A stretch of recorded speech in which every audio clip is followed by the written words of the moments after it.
The crying baby echoed through the narrow airplane aisle as passengers rolled their eyes and sighed. A young black mother, exhausted but patient, rocked her infant in her arms near seat 14C, trying her best to calm him. "Ma'am," a flight attendant snapped, "you need to keep your baby quiet. People are trying to relax." The mother looked up, startled. "I'm sorry," she whispered. "He's just scared. This is his first flight." The attendant crossed her arms. "Well, maybe he's not ready to fly then." The woman's eyes filled with tears. Before she could respond, a man's voice came from a few rows behind her, calm, deep, and commanding. "Excuse me," he said, standing up. "Did I just hear you speak to my wife like that?"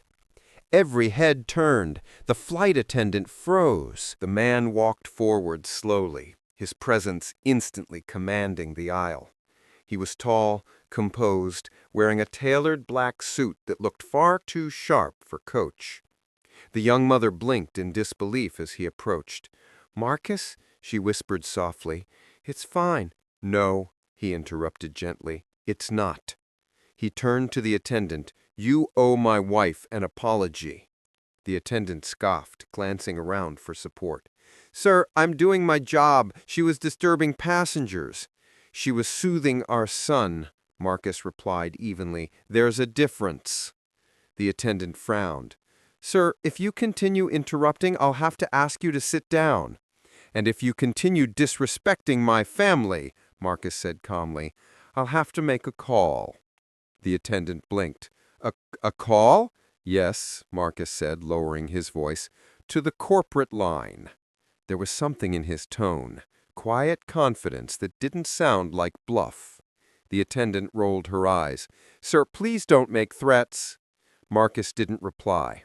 He simply returned to his seat, pulled out his phone, and sent a short message. The flight continued awkwardly. The mother, Alyssa Reed, did everything she could to stay calm, even as she bounced her baby gently. 2 hours later, as the flight descended, the captain's voice sounded tense. "Ladies and gentlemen, please remain seated." At landing, several people in suits waited at the door. Not security, but executives. One introduced himself. "Mr. Reed, I'm David Caldwell, Regional Director for the airline. We received your message." The attendant's jaw dropped. Marcus nodded slightly. "I thought you might." Caldwell looked nervous. "We'd like to personally apologize to your wife." Marcus's expression stayed calm but firm. "No mother should be shamed for being human, especially not by someone representing your airline." Caldwell nodded. "Of course, sir. This will be addressed immediately." The attendant tried to speak, trembling, but Marcus's calm gaze silenced her. Passengers stared as realization dawned. This wasn't just any passenger. The man she'd dismissed, the woman she'd insulted, they weren't just travelers. They owned the airline. Outside the plane, reporters and cameras were already waiting. By evening, headlines exploded across social media. Flight attendant scolds mom, learns her husband owns the airline.